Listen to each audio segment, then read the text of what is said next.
welcome back to the CFB Whispers Show. I'm your host, Cameron Rodriguez, but you guys know you can just call me Cam. Super excited, obviously, have you join us on this show today. We have an exciting one, obviously, planned out for you with the college football playoffs right around the corner, at least the first games, that is. I have a pretty cool guest, been a long-time friend. He's going to be joining me on the show. His name is Dustin Manning. Most of you would know him as DustyBuns, so obviously we're going to be welcoming him. And, of course, we're going to be breaking down the games, what Vegas thinks, what we think, just some normal banter back and forth. If you are new to the show, of course, consider subscribing. We can't do this without you. Obviously, you leaving your thoughts, opinions, anything in relation to that is what this is all about. That's what makes this fun. We are a college football show that believes that college football essentially is a religion. And so excited again to have you guys. And without further ado, let's just go ahead and jump into it and welcome DustyBuns. Let's get after it. All right. We have DustyBuns here. DustyBuns, as in Dustin Manning. Welcome to the show, man. How we doing? Doing good, Cam. Awesome. Well, I appreciate you obviously joining me on this show, dude. We have a jam-packed show we're obviously going to be breaking down for everybody. We're going to be going over the first round playoff games. There are a total of 4. And, of course, with what you're wearing right now, there's no better team to start off with than the game with Tennessee going to Columbus, Ohio for that first round game against Ohio State. It's going to be an 8 o'clock kickoff. Man, there's a lot to unpack here, bro. What are your initial thoughts? Well, there's quite a bit. I mean, we haven't played Ohio State in forever. The SEC is better than the Big Ten. We all know that. Something I just want to start off with is our fan base, dude. The college football committee, we had 3,100 allotted tickets. They cut that down by 2,100. So down to it's 1,500 tickets. But I guess the Ohio State fans are a little salty from that loss of Michigan, and they let out the code of the season ticket holders. And I mean, you're a Florida fan, Tennessee fans are through and through. We like to take over stadiums, and that's our plan. We want to checkerboard the shoe, man. It's still going to be loud. It's going to be a hard-fought game, but super exciting. So I just got to start with this, dude. Did you know that nobody knows I'm actually a Florida fan? I didn't know that, dude. You just broke the news, bro. Like, you just literally let everybody know that I'm a fan. I was trying to keep that under wraps for a while, but, I guess I didn't give you the memo, the 101, before we headed into this. Yeah. So I guess for those of you who are obviously tuning in, I am definitely an SEC fan. So for me to say I'm not biased towards the SEC, there is a little bit of me that obviously is, but at the same time, like, I don't really have a reason to be, because Florida what have they done? You know what I mean? But I'm still diehard at the end of the day. So excited to see obviously Tennessee in this. I do think that college football is better when Tennessee is good. I think it's been a long time. Let's really dive into this though. Like, when I look at this, there's a lot to break down, because Ohio State, dude, like, Ohio State's been one of the more trickier teams, in my opinion, to kind of break down throughout the year. They've definitely been on a roller coaster. Ryan Day, a lot of people are anticipating, is he the guy? Is he not the guy? If he is, why is he losing to Michigan? Don't really want to hit on that, sore there. But let's talk about this Tennessee-Ohio State game. As you can see here, dude, Ohio State, as a Tennessee fan, how does it make you feel that Tennessee is actually an underdog by 7.5 points to a team that lost to what was once a 500 but now +1 500 Michigan team? Yeah, I mean, that's fine with me, dude. I had a conversation with one of my friends, and we basically had the same season.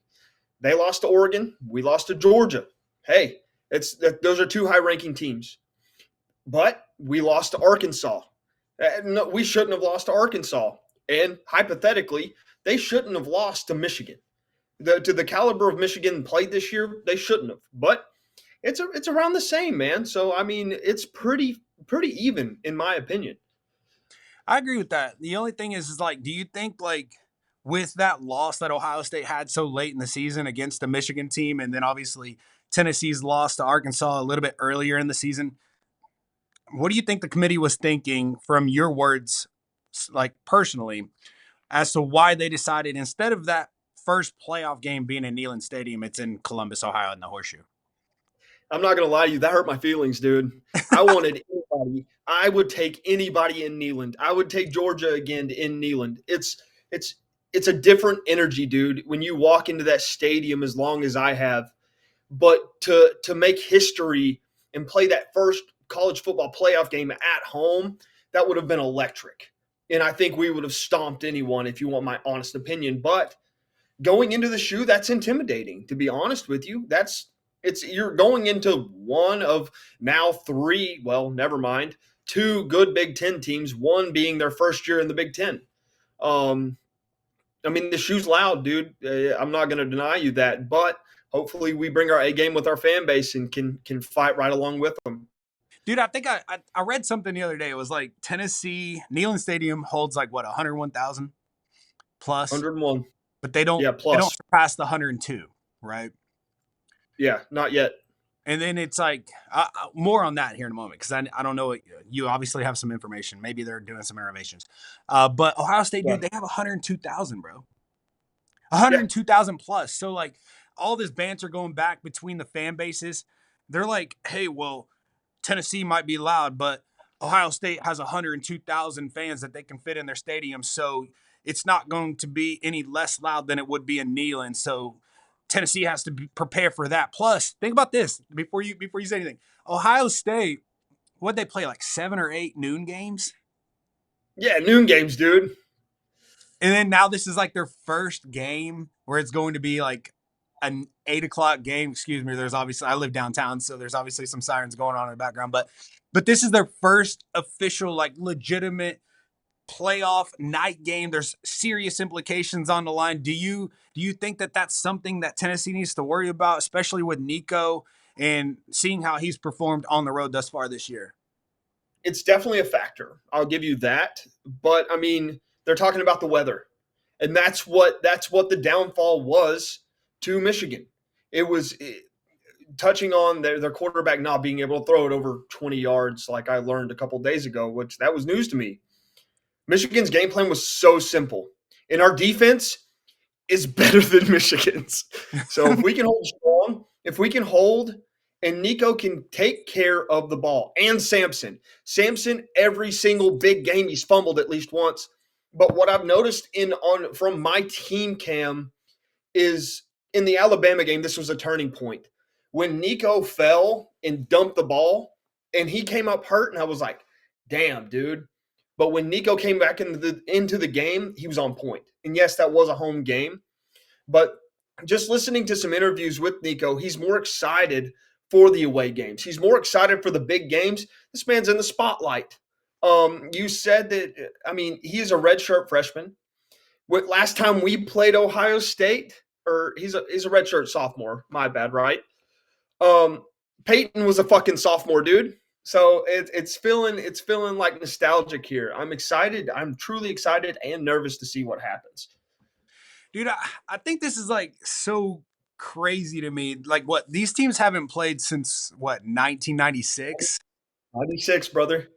Like that's insane. Like kind of walk me through what your experiences are. Where I know when we like were planning this, you had mentioned earlier on a random phone call. Like, was that the game that Tennessee had stopped Eddie George? Like, I know we were obviously like super young. You and I are relatively, literally the exact same age. But like, what do you remember of that game? And then like, what do you think? Does that game have any correlation heading into this one? Honestly, no, I don't. I was too young to actually like understand what was going on. I was 4 years old, dude. But Same. just being a diehard Tennessee fan, man, I've been drugged through the fucking mud. I watched Georgia State beat us on my birthday, mind you, week 1. And I looked at my grandpa and I was like, "Hey, man, what can you do?" That year, Florida stomped us. That year, Georgia stomped us out. They shut us out for the first time ever in Neyland Stadium. That hurt. To see us thrive and to see us be a good team comparatively to the 2022 team, this is a random team, man. In 2022, when you walked into that Alabama game, the energy felt it was there. It was electric, and you could just tell it was going to be a fucking hard-fought game. This year, when we walked into Alabama, I didn't feel anything, Cam. I didn't feel like, oh, this is gonna be this is gonna be crazy. It Like was no just another chance game. at losing, right? Like you thought, hey, I know what Tennessee's got. Like Yeah, it almost in a weird way, based off how you're talking, it kind of felt like Kentucky. Like Tennessee going against a Kentucky or a Vanderbilt. Maybe you know not what to I mean, that man? extreme, but like it wasn't Yeah. going to be as competitive as you're accustomed to seeing in like years past. Like that Florida game, though, we didn't pick it up. We did not pick it up until that fourth quarter. That fourth quarter, that stadium turned on, dude. It was loud. It was cool. I'm getting chills thinking about it.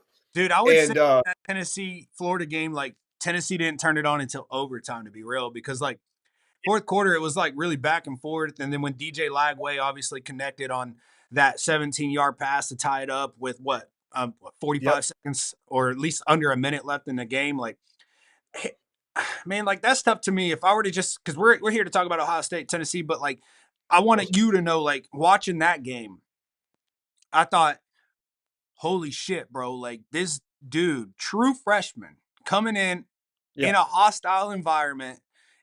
yeah. Graham Mertz, he's obviously the successor of Graham Mertz. Graham Mertz is his mentor. This dude comes in and does this in Neyland Stadium, bro. Like my mind was blown. I was beyond excited, obviously, at that point. Now that y'all all know that I'm a Florida fan, but like at the end of the day, like dude, like I think like the future of the program, which will be obviously another episode for another day, like it will definitely be Florida, Texas, Georgia. I think Alabama might drop off a little bit, but of course I don't Yeah, want to just like disregard Kalen DeBoer. You just saw the recruiting class that they just had. yeah, Um, but definitely like Florida, Tennessee. Tennessee's already a little bit above Florida right now in terms of the progression that they've made, but Florida's yeah, not far behind, bro. And it definitely yeah. showed in that game, especially it being a night game in Neyland, to have a Sucker freshman boy. come in and do what he did, bro. Like, damn, does that not like just get your bones going with this rivalry? You're probably over there as a Tennessee fan thinking, damn, like here we are thinking Tennessee's made leaps and bounds, and then Florida's down. This is great, and then all of a sudden it's like, how the fuck does this happen every single time we play It's a always that lesser game, opponent? you know. It's always that game, and you know it. But to come back on subject to this Tennessee Ohio State game, man. Like we'll get to what I want to talk about the Big Ten, but SEC scheduling, bro. I'm telling you, Vandy would give Ohio State a game. Vandy would if they played the way they played Alabama Ooh. and Texas. They would give Ohio State a game. Where we shine is we have three major things. We have an offense, of course. We have a running back, or we have a quarterback and a running back, and we have a defense. A wide receiver and core, if they are on par, dude, that's good. If our running game is on par, that's good. If our defense is doing great, that's amazing. But the thing about this season is one of those things has showed up each of those games, not all three. And that's what makes me nervous because, like, I'll be honest with you, I got mad at the Vandy game, dude. They went up 17-0 just like that. And I was like, well, we're not showing up. So I took a break and I came back to it. And I was like, okay, whew, that was close, man. But honestly, I haven't paid attention to Ohio State. They've played how many ranked opponents have they played?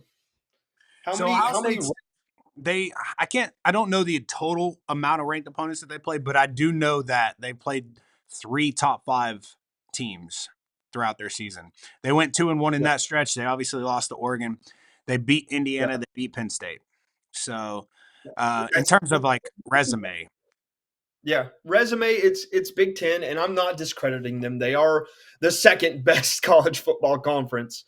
Um, but I mean, Dude, you're gonna get so many people that hate on this right now. Like this go is a balls, baby. CFB show, bro, and you're over here just like SEC, SEC. You know they're actually creating like blogs right now about how people are just so SEC biased, It's especially the committee.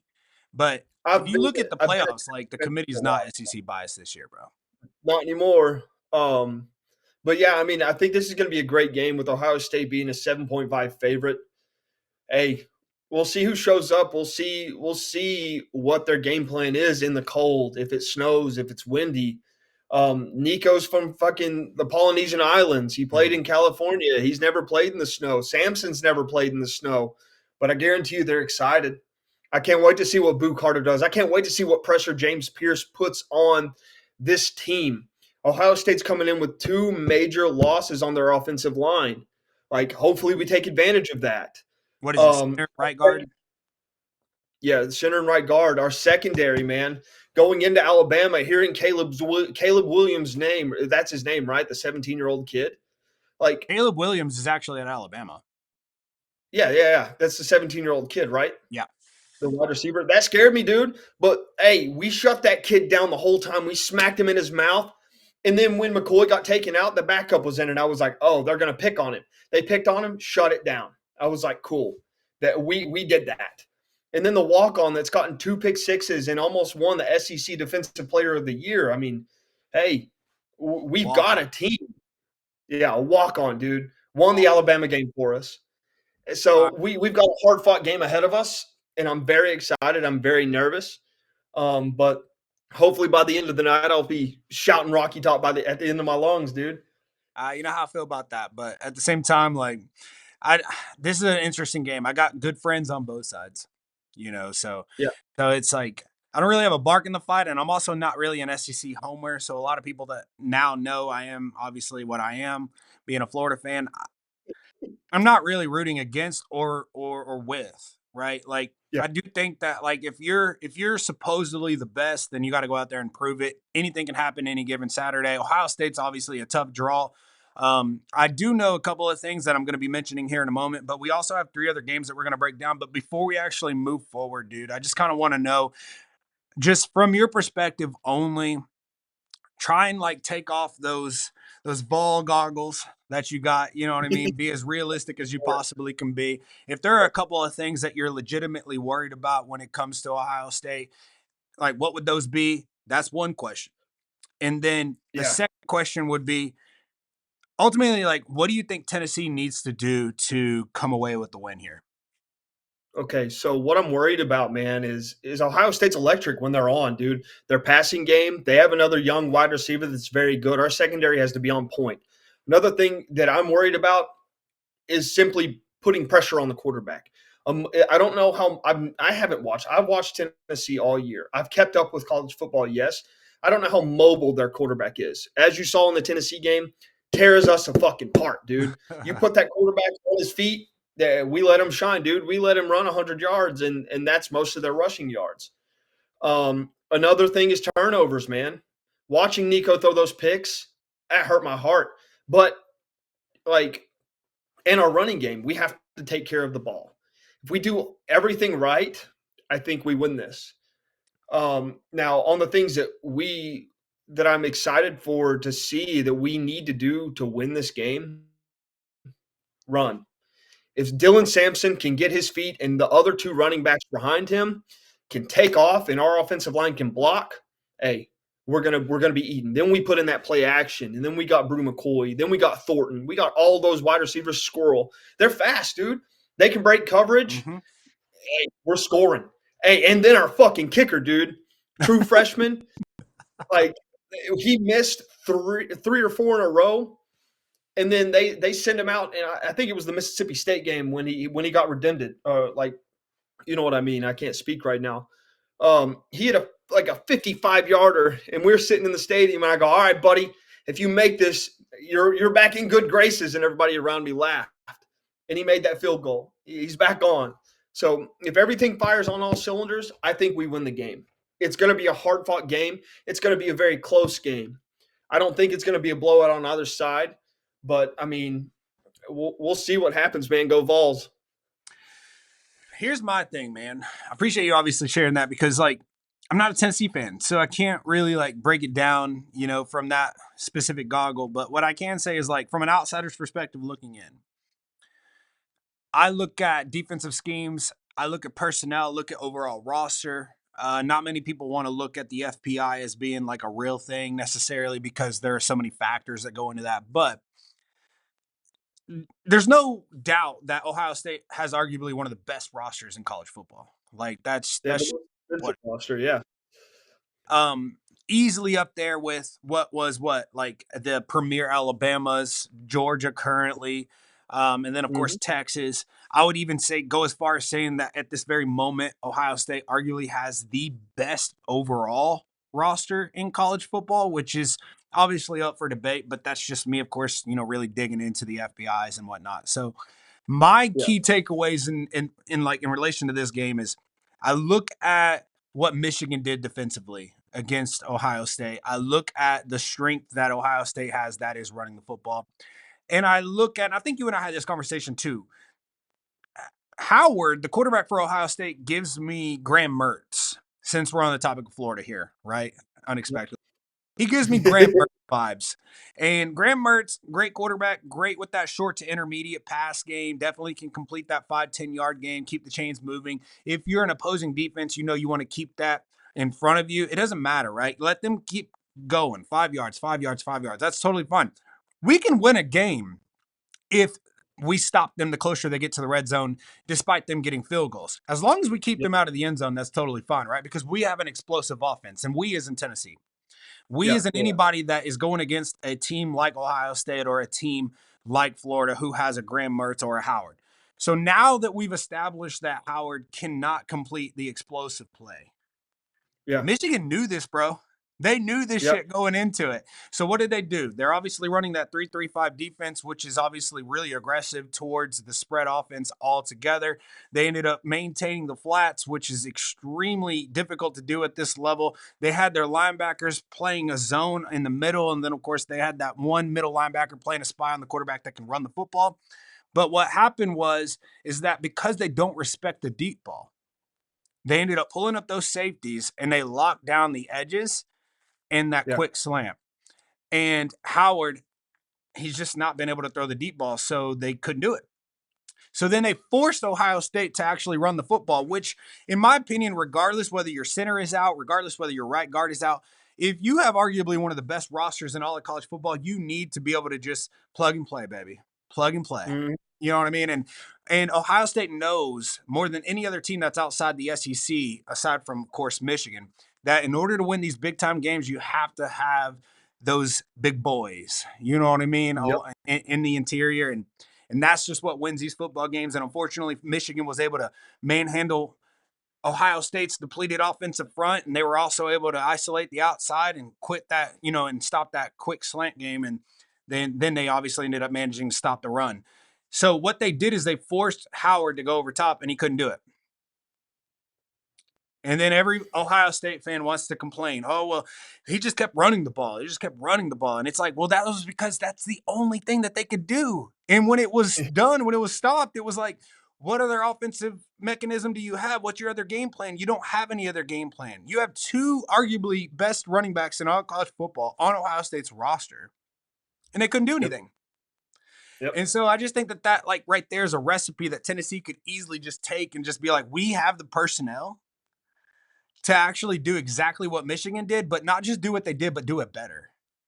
Yeah. And I do think that Tennessee's defensive front is absolutely ridiculous. I do think that Tennessee's secondary, depending on if we're talking strong safety, free safety, there is a free safety that's actually pretty good. And then you have McCoy obviously out there in the slot. He can handle his own business on his own island. He's doing his thing. He's young too, so good for him. Yeah. But my question comes into account when I think about, can Tennessee, because I've seen teams run the ball against Tennessee, Mhm. can Tennessee legitimately establish that line of scrimmage and prevent those two running backs from actually getting 4 to 5 yards a pop?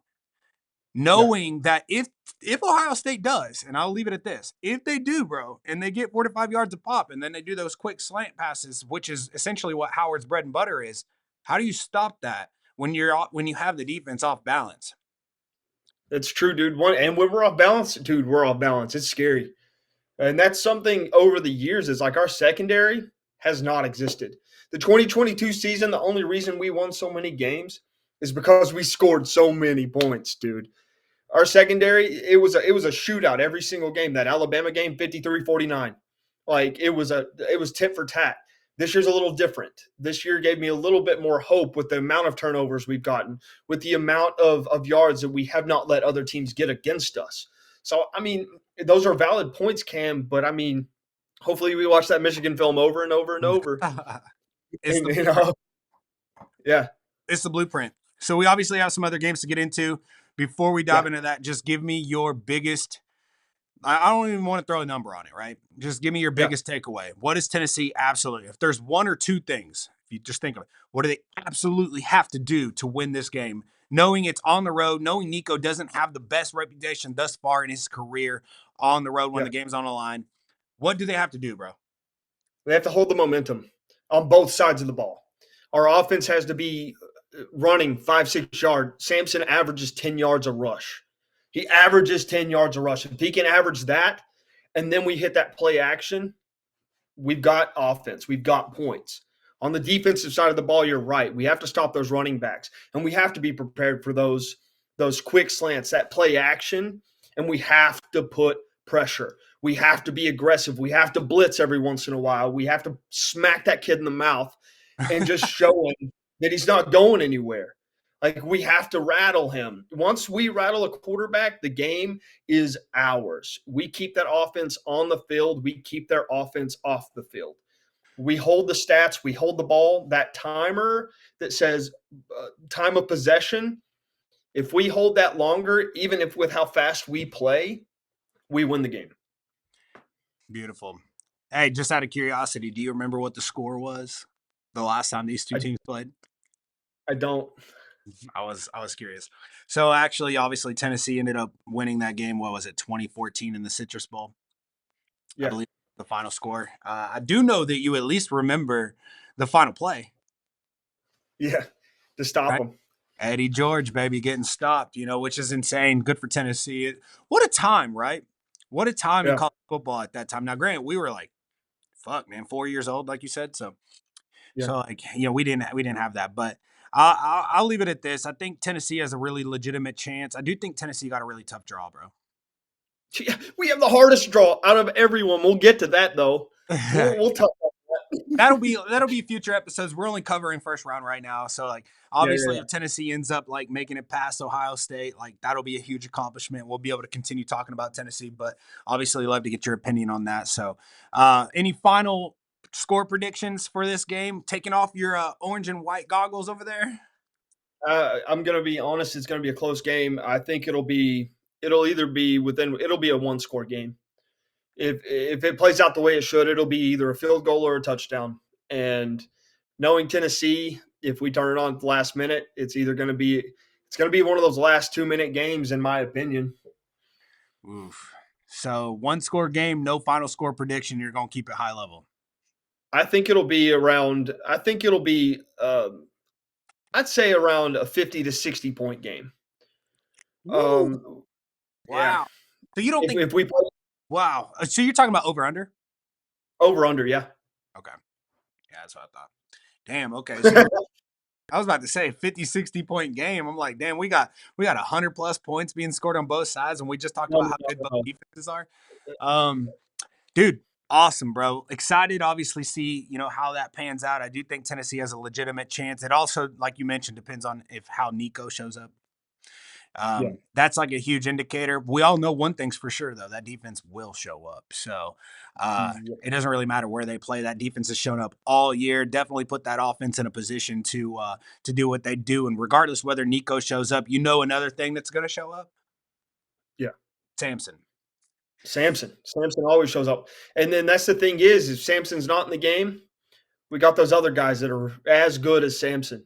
Like, and that's what I was listening to an interview. Like Samson said, I don't care if you're eating, please eat all you can. Like, if, pig out, brother. Like, just feast. Love the energy. I love the energy. Maybe next year, this time, we'll be able to talk about Tennessee and Florida both being in the playoffs, right? Who knows? I think with Oh, DJ Lagway, there's a large probability. I think Florida also returns like what 80% of the roster in terms of returning production. So maybe that's the case, but we all know that's the reason why you play the game. Let's go ahead and move yeah, on, dude. Like, let's go ahead and move on. Obviously, as you can see here, we have the Texas And Clemson, dude, barely fucking squeaking their way in. How the fuck they ended up managing their way into the playoffs is beyond me. That's just absolutely insane, coming down to a last-second field goal that they had to do in order to beat SMU. But I have so much to talk about with this game. But before I do, bro, I'm just going to turn it on over to you. What are your initial thoughts on this Texas SMU game? The Texas Clemson game, brother. Or excuse Jesus, I keep saying that. I'm sorry. You're good, good. Dude, Nobody's ever going to return a view. Clemson winning that. I love the way they won that. As a past kicker myself, a freshman kicker kicking a 57-yard field goal to win that game. They don't belong in the playoffs. They don't. Let's be honest. You're Let's like, be dude, honest. Clemson, like a whole 360 there. thank you, Clemson, for kicking Alabama out of the playoffs. But SMU and Clemson, like, come on, dude. Like, I get it. You're good in your conference. But who did Clemson play in the beginning of the season? Georgia? Am I right? Yeah, to kick Like, things off. yeah, that wasn't even a game, dude. Like, in Clemson's beginning of the season, I thought they were done. And then you slowly watch them creep back up through the season, playing in the ACC. But I think honestly, Texas is scary. Texas is a scary team to play this year. Ewers and Manning, their wide receiving core, they're good.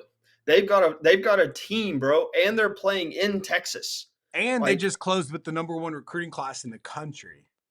yeah, I mean They they're here. last second out of nowhere just like surpassed Georgia for that top They're spot. here, man.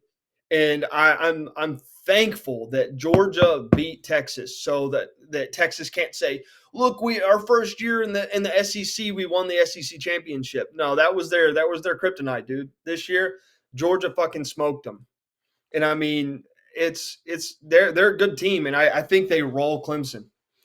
Dude, I they're think that so go ahead, sorry. no, you go like there's always I think there's two games in the first round that are just going to be a rollover. And I think this is one of them. I think that Clemson will put up 14 points, but on the other side, it's going to be 35-40. It's going to be ridiculous. It's kind of interesting because it's like if you were to recount like that Georgia Clemson game earlier in the year, we all know that teams take their biggest leap from week 1 to week 2. Uh, Obviously, Georgia, they seem to have been consistent throughout the entire year, unless they're playing Georgia or Texas. For some reason they end up showing their best game against Texas. But like, I look at it like, what is it? Carson Beck. Yeah. Carson Beck going against that Clemson defense, and then the fact that it was an actual defensive struggle for Clemson to stop what we thought was a high-powered offense, Yeah. and it turned out to be not the case. And then, obviously Carson Beck goes through an entire season of being turnover prone and whatnot, and then we're like, okay, is Georgia actually behind? And then that's been a narrative all year, right? Is Georgia behind? Is Georgia behind? And then they end up coming back and they end up beating supposedly the #1 team in the country if you exclude Oregon, because we didn't know really much about Oregon at that point. We knew they were going to be good. We didn't think they were going to go undefeated. Yeah. Let's be real. We definitely didn't think that they were going to join the Big Ten and actually end up winning the conference. I mean, at least Yeah. I didn't. I didn't think that they were going to come in and be able to physically manhandle Ohio State at the line of scrimmage. Like, that blew my mind. This is where I love, and I thought USC would do better. Just to be honest with you, They them started joining the Big good. Ten, they started good, but they lost to a lot of Big Ten teams that they shouldn't have.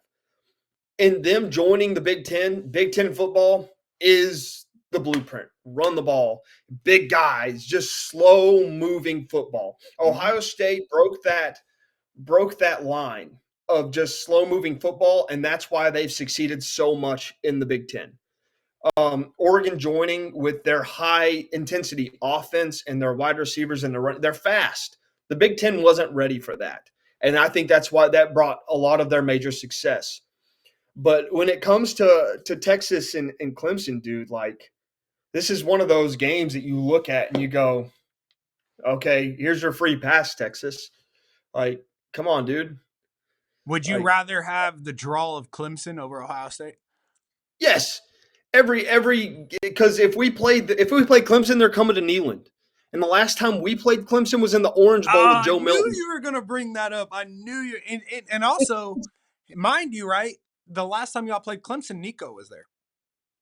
Yeah, he was a backup, but he Joe Milton was an all skill, no IQ quarterback. Like we all saw it. He didn't do much for us. He carried us through that middle season without really anything to say. But we still smoked Clemson, and they were still considered good at that time, coming off of their run of wonder. But at this point, dude, I just think that I don't know, man. It's just one of those games that is just gonna a free pass. It's one of those brackets that I wish I was in. You know what's crazy about this game, bro? This is the first time in history that these two teams have played each other. Well, Clemson's gonna have a nice awakening. So you're saying that Clemson's going to wake up to a hello 0-1. Yep, in the playoffs. I think that that's pretty fair. I think that, dude, like, there's so much that I want to talk about, like, off topic in relation to the whole Texas program because of the things that are coming out right now. But again, those are videos for another day. But let's do this, man. Obviously, we have two other games that we want to break down. So give me your key takeaways, not a specific number, but give me your key takeaways for the Clemson Texas game. What needs to happen in order for a team to win? And of course, who do you think is going to win with a final score prediction at the end? So, what Clemson has to do to win this game is their defense has to play the best they've ever played.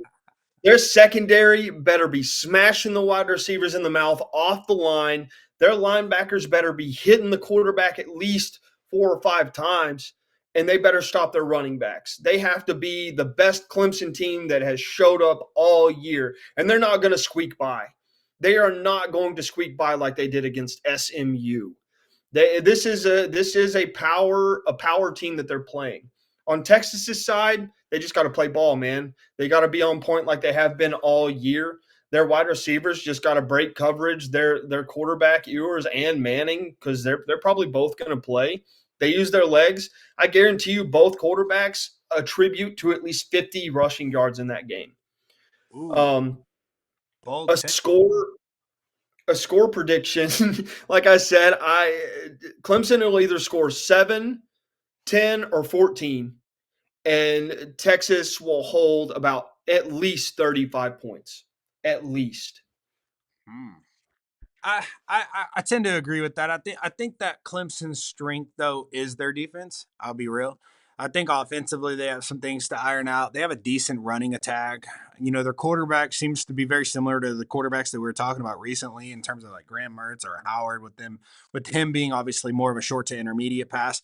You know, or passing attack. You know, Texas is obviously favored by 10.5 points in this one. I also know that based off the bets that have come in through Vegas, bro, Texas has a 79.6% chance of winning this game. Yep. Bottom line, based off, like, literally, we just take your analog and just like plug it in with that 79.6%. I think people would understand why that is. Clemson doesn't have a backup quarterback. If their quarterback goes down, what are they gonna do? Rely on their running game against the They're, one of the arguably the best rushing defenses in all of college football? yep. Their Like, I kicker mean, will play quarterback for them. might as well. I mean, at the end of the day, like, it's a really tough draw for Clemson in my opinion, especially when you have like a head coach in Dabo Sweeney he's not really wanting to dabble into the ha, get that Dabo into the transfer portal, right? Like, no pun intended, dad jokes. Even though I'm not a father, unless you consider fur babies, but but at the end of the day, dude, like, I think that this game is a little bit more of a Texas has to find a way to lose. Yeah, they've got to make mistakes. They've literally got to turn the ball over 6 times and still probably win the game, you know? Yeah. But go ahead and put that third string quarterback in and let him win. Final Whoever score. that is. I'd say honestly, I'm going to go 42-10. 42-10. Okay. So this will give the committee something to think about, right? Like, hey, Yeah, don't well, don't be putting these people in or these teams in that didn't really show anything throughout the year, and just because they won a conference championship, all of a sudden they have an automatic bid, and then when they have that automatic bid, they end up playing against a team like Texas. Who knows? It could be worse next year, right? It could be potentially I mean, in your case, if you're happy with it, an undefeated Tennessee. Hey, that would be fun. And our it's the same schedule as last year, so I mean we know what we're looking towards. So That's wild. Your score is a little bit different than mine. I do think Texas runs away with it. I'm not going to go as far as that. I'll probably say just for like just to be like a little bit more reserved because it is they have to play 3 more games, the winner of this, right? Potentially. yep, yep, It has to be treated and viewed, in my opinion, more like the NFL because the whole landscape of college football is shifting towards that model, anyways. So I'd say if Texas gets a comfortable lead, I don't think that they're going to like press the gas pedal a little bit. I think once they get like a 10 to 17 point lead, you might see a little bit of a razzle dazzle with Arch Manning. And then at that point, with Arch Manning being the future, anyways, he yeah. might end up throwing some points up because he's good enough to do that, which could Mhm. potentially lead to your score prediction, and that would spell terrible news for Clemson. So I'll say give me 34-17 Texas. I'll take You're that. giving Clemson a lot of credit, brother. Giving And I'm Clemson only a giving lot of Clemson credit because you got to understand like the stage, right? Like I think from a competitor's perspective, they obviously made it there. I think they might have doubted making it there. They might not have doubted making it there. Regardless, they're conference champions. They found their way in. And I think that like they've never played each other before, so we don't really have anything to go off of. yeah. You know what I That's mean? true. So it's like it's tough for me. I'm gonna give Clemson the benefit of the doubt, but the benefit of the doubt still results in a loss for them. So we're Yeah. we're we're gonna leave it at that. But let's just go ahead and move on, man. We have 2 more games we're obviously going to be breaking down here. We have the Notre Dame Fighting Irish as a 7.5 point favorite over Indiana. What are your initial thoughts on this game? This is a little bit of a weird one, bro.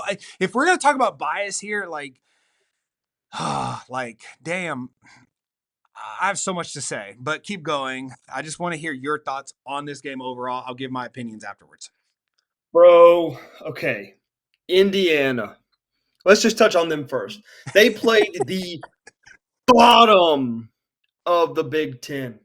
And they play Ohio State and just absolutely get obliterated. Yeah. They played their one opponent this year and just got smashed. Notre Dame's a good football team, dude. Losing to NIU, that's questionable, brother. So, I mean, I'm not going to say Indiana doesn't have a chance to win this, but Notre Dame has the power in this game. I think they should be a little bit more of an advanter over 7.5 points. I think you put them at a 10-point advantage in this game, and I think that's more comfortable. But I Wow. mean, Indiana can score points against the bottom of the barrel Big Ten team. Notre Dame has proven themselves after that NIU game, but they're whatever. I have a question for you. So Yeah, speaking of this game, does it sway your opinion at all knowing that Indiana took Ohio State to halftime with a tied score? no, You think that uh, Notre Dame is a better team at this very moment than Ohio State? they're playing at home. They're playing under touchdown Jesus. And where was the Indiana Ohio State game? Was that at Ohio State? I believe so, yes. But hey, if you're a viewer and you know that for sure, I really don't know. Like, obviously, let us know. But I do believe it was in Columbus. Yeah. So I mean, Indiana was known for scoring points, and their coach is good. I like their coach. I'm a fan of him. What do? We win. That's all we do. He said, "Good." But I think that Indiana has to show up hardcore in this game to win. They'll put up a fight, but I think in the end of it, Notre Dame's got them. Who do you think has the advantage? Obviously, you're anticipating Notre Dame to win the game, but who do you think has the advantage? Like, and if you, who has the advantage on what side of the ball? If I were to take an educated guess, I have my thoughts, but I want to hear yours first. Like, whose offense has an advantage over the other? Whose defense has an advantage over the other? I think Notre Dame's offense has a one up over Indiana's defense, and I think Notre Oh, Dame's damn, that's defense. mm, I think Notre Dame's defense has to be a little bit more on point because their passing game is good. Indiana's passing game is good. That's how they scored most of their points, I believe, from what I've seen. But I mean, that's where we kind of have that even draw is which offense is going to perform better because both defenses aren't bad. So Did you know that Notre Dame since 1968 is 49-17 at home? 49-17, that's not a bad stat. But I think their home field advantage really helps them out this time. You think Jesus? I'm just kidding. I'm not gonna go there. I'm not gonna go there. I'm not gonna go there. That's hilarious though.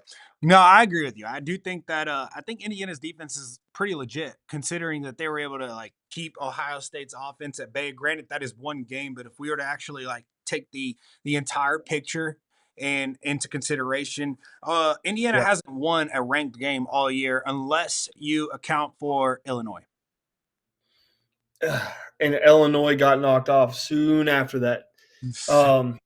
Their only true ranked opponent was that Ohio State team, and I'd go ahead and say they got exposed.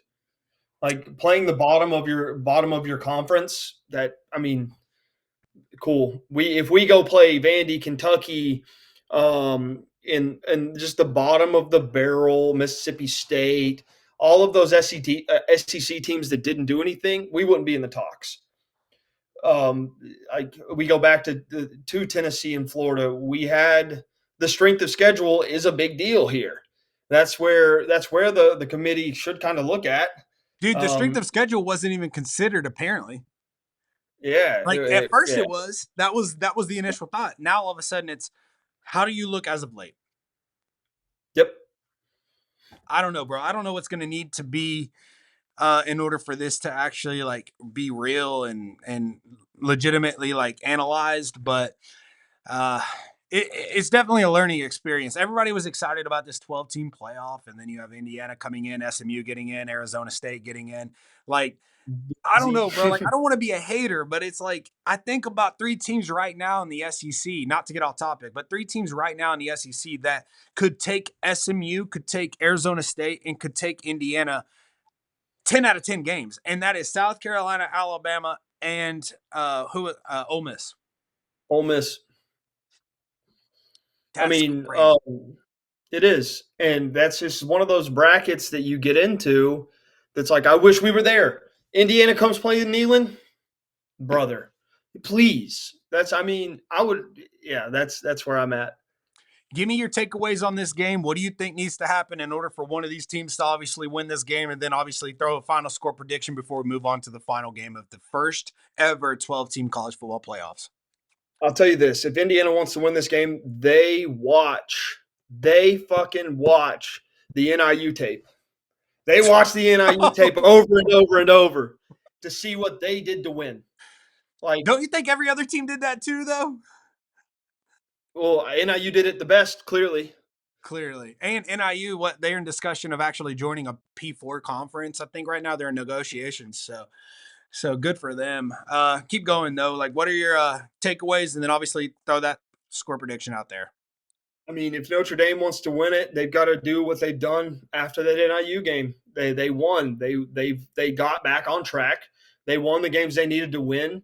But I mean, this is more. If this is just going to be a wild off the wall statement, I think this is more of an even game than most of the brackets. The Texas Clemson game is clearly skewed. It's an instant. The Tennessee Ohio State game, that's more of an even keel. That's more we have kind of the similar schedules, not really, but Somewhat um, similar rosters, not far off. yeah. But here Well, kind of comes far off, but Tennessee, I'm sorry. Indiana does deserve to be an underdog in this game, wholeheartedly. Everybody would agree with me, but it's just one of those games that you just got to see what happens. But I think in the end of it, I think it's going to be a 28-14 Notre Dame game. I've kind of gone back and forth with this. Obviously, I want to take history into account. I think for some reason, man, I just think that like I don't know enough about Indiana to say that they're going to pull away with this. I also know that when Notre Dame finds themselves in games of any sort of implication, they always drop the ball. Yep. Now, granted, most of those games that they drop the ball, they're going against an SEC school. So, I mean, like, kind of like, you know what I mean? But at the same time, like, This is definitely one of those games where it's, like you mentioned, very equal. They're both in state, so that's going to obviously play a huge role. What an environment, by the way, for that entire Yeah. state. Good for them. Both teams making it in terms of all of the teams that are all in college football. Give me, man, I've gone back and forth with this. I guess I have to do this. I have to do it. Give me Notre Dame by 3. By 3. That's a I'm going close game, Notre brother. Dame by 3. I think Indiana shows up enough. I mean, I've Googled their coach.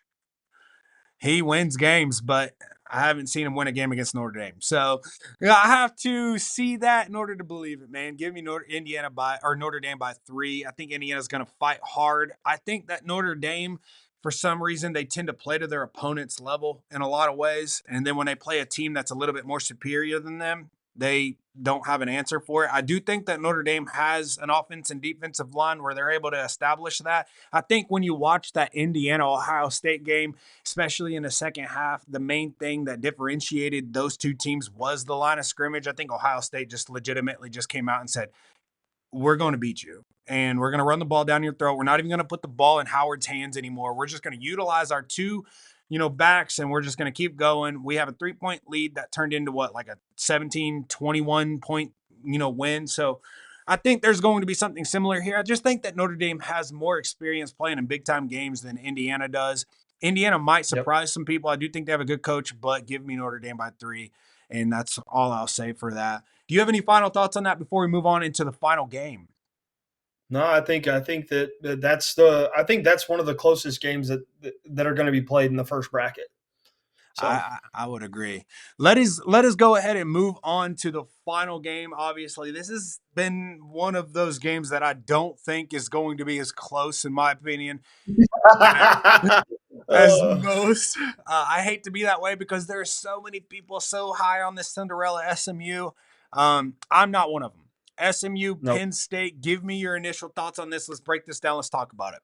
Well, I've got a friend. I've got a friend that is a Penn State fan. I love him to death. Shout out Phil Mumaw. Um, at the first prediction of the college football playoffs that came out before the official ones came out, it said that Penn State was coming to play at Neyland. And I said, "Are you ready to come play?" And then, of course, the official ones come out. And Phil goes, "Well, I like our bracket." I said, "I bet you do, Phil. You have SMU and you beat them. You play Boise State. Like, this is another one of those Clemson games that, like, they have to find a way to lose this game. Penn State just has to find a way to not show up to lose this game. If I mean, hey, Cinderella story, SMU comes up and they play their A game at every point of this game, they might win it. I'm not going to say that Penn State has this Texas hold on Clemson, but it's going to be either a pull away game or a Cinderella story. Mm, damn. Do you have a let me just go ahead and ask you this because I can easily just give my opinion, but like I said, I'm still on the fence in terms of like certain personnels, but I'm not on the fence on who's going to win this game. So, give me your thoughts on key indicators. It doesn't really matter what team. Obviously, you're rooting for Penn State on this. You don't think it's going to be close just based off what you're hearing. What do you think SMU has to do in order to keep this close? Not just SMU has to be prepared for one of the most iconic playing fields in college football. A Penn State whiteout game is on my bucket list. Like, they're going into one of the most dangerous places to play college football as an ACC team that really hasn't played anybody. You know what I mean? Like, and you didn't even beat the Clemson team that you didn't even win your conference championship. Like that, I mean, I can't be that hard against you because I'm not an ACC fan. I don't know what goes on in the ACC, but a Big Ten is a step up from the ACC. And Penn State's defense is better than SMU's defense. Penn State offense is probably a bit more powerful than SMU's. That Clemson Penn SMU game, I thought that, hey, good on SMU for coming back, but watching that score just keep going up on Clemson's behalf, I was like, ooh, ooh. Yeah, I was definitely And then I shocked to turn it back on to see that it even was relatively close there towards the end. I had no idea, dude. I went to sleep. I ain't gonna I turned it on when SMU turned it on, and I was shocked. lie. I was like, holy shit, dude. And then they score that touchdown to go into overtime, but they couldn't stop them from getting that little bit of chip of yardage to make a 57-yard field goal. And hey, kudos to that kicker, but you've got to stop that. If you've got your overtime moment locked in, you've got to lock that in, and you've got to play the best defense you've ever played. That wasn't the case. They got enough. That's all they needed was enough. And Penn State has more than enough than Clemson. I think what we see in this game is that score that Clemson had isn't touched. I think it just continues to go up. Dude, you know what's crazy is that times in college football have clearly changed and they continuously change as we go on. You know, the last time these two teams played each other was back in 1948. We're talking about like that. It's insane, right? Like, listen to this. They played each other in 1948, where Indiana actually had the infamous penalty that at that time the score was tied, right? What Yeah. people don't know is that because they ended up getting a unsportsmanlike penalty, which is infamously known throughout SMU, that was a runoff. That rules existed forever. That Yep. led to a draw. So these two teams, the last time they played each other was an actual draw. It wasn't. There was no There winner. was no overtime. There was no. Yeah, that's crazy, dude. I don't think Penn State lets that happen. Yeah, I mean, hey, if you're a true through and through Penn State fan, you look at that 1940 whatever game, and you say, "Fine, we'll show you what happens this time." Like, There's really no reason why Penn State should lose this game. I do think that, like, going back to the Clemson SMU game, I think that, you know, SMU has a pretty stout defense for the most part. They're just not as big and as physical as they need to be along the lines of scrimmage, which seems to be a somewhat of a common theme here within this 12 team first playoff bracket that we've ever seen. So, long story short, I think, dude, with Penn State's tailbacks that they have in place, if Penn State even needs to throw the football, they're more than capable of doing so. I think they're going to try and establish the run right off the bat. And then, of yeah, course, if they need to do a little bit of PA, you know, to open up that pass game, I think their quarterback's more than capable of generating those short to intermediate plays with the running game working hand in hand. Then they'll be able to go over top, generate those explosive plays. I don't think this is close, bro. To be honest, not I at don't all. think this is close. Good for SMU though, bro. Like they made it first time ever ACC championship game. They found a way to come back against a mediocre Clemson team, in my opinion. They still found themselves on the short end of that stick, but at the end of the day, I think that this Penn State team is a little bit different in comparison to the Penn State teams we've seen in the past, especially in the passing game. We're always known We've always known Penn State to be able to run the ball, but we've never known Penn State to be able to generate those explosive plays. I think with their quarterback, they're able to do that this year, which makes them a little bit of a dangerous team, especially if you watch that Penn State Oregon game. They essentially, for the most part, kept up with Oregon, Yeah. which is a lot to say. Ohio State did as well, but you know, that's Mhm. neither here or there. So it's going to be interesting to see what Penn State can do furthering on. But if SMU pulls this off, dude, like, bro, like, I'm not going to sit there and say I'm going to get a tattoo or anything crazy like that, but I don't see it happening. If SMU wins this game, then they play Boise State, dude. Like that's going to be the closest game played in the playoffs. SMU Boise State will be the closest game played because those teams I would say are the same caliber. Like good on Boise for making it, but a Mountain West team, dude. The only reason that SMU didn't get that number 4 spot is because they lost. And that's Mhm. what bumped Boise right into that spot and got a bye week. But yeah, I'm excited to see all of it, dude. I'm excited to see all of what happens next Saturday and next Friday. But hey, Hey, final thoughts here. Let's break this down before we conclude here. Obviously, it's been a long show, so I appreciate you obviously bearing with me, especially knowing that we're talking about teams that are outside of Tennessee. So good for yeah, you. You know, you've done your homework. Appreciate that. What are the keys to victory for Penn State or SMU? You're obviously leaning Penn State, but what is Penn State's key to victory since you already told me what SMU has to do to stay in this game? And then what's your final score prediction? Penn State's cues or the crowd noise. Crowd noise, dude, being a Neyland native, dude, that affects you. I love watching the quarterback having to walk up to every single person and tell them what to do because you know you're getting to them. Number two, of course, their defense has to show up and stop them. Like it's obvious. You have to cause turnovers. You have to do everything right. And then their offense, of course, all they have to do is establish a run game. They get 7, 8 yards, and then hey, if they stop the run, you act like you're going to hand it off, and then you throw the ball a little bit. It's just they've got a big advantage in this game.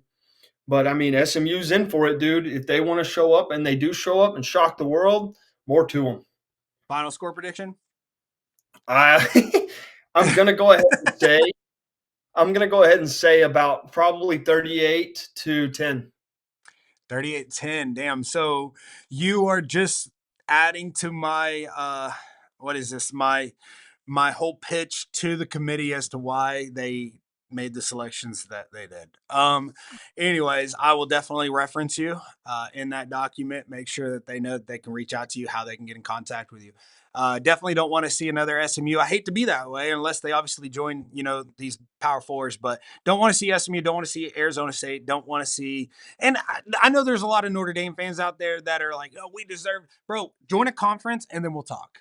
You know what I mean? Like, join a conference and then let's just see, because you're legitimately like scheduling these randos just out there, Yep. and then you're just like, hey, we can beat all these teams when like 40% of your schedule is against teams we never even knew were Division 1. So it's like, A lot of them that we pay to play. yep, Like if you're in a conference, you pay them to come play you, and then one of them that they paid $1.5 million to come play them beat them.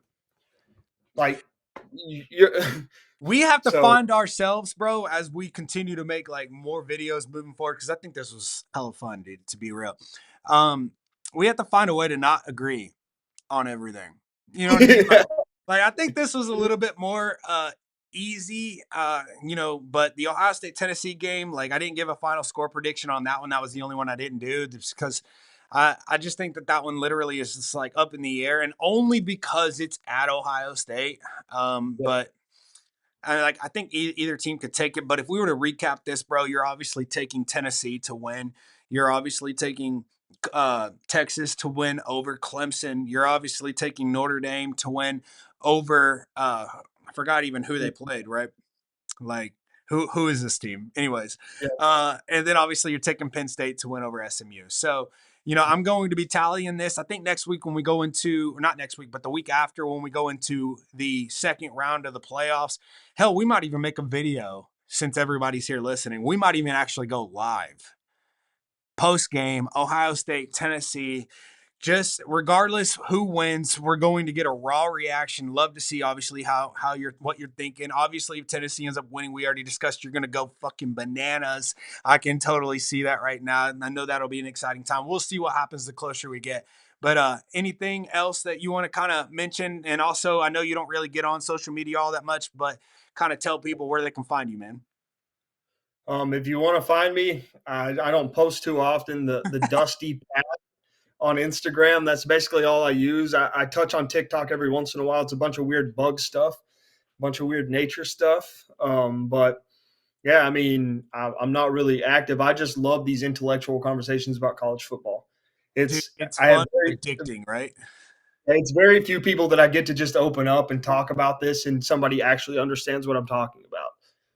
Yeah, well, I look forward to doing this with you more, man. I hope that the viewers obviously like it. Hey, guys, if you are new to the channel, obviously consider subscribing. Obviously, welcome Dustin, Dusty Buns, whatever you want to call him. I'm sure he's cool with either or. Thank you, Dustin, obviously, for joining us on the show. And, of course, until next time, CFB Whispers out.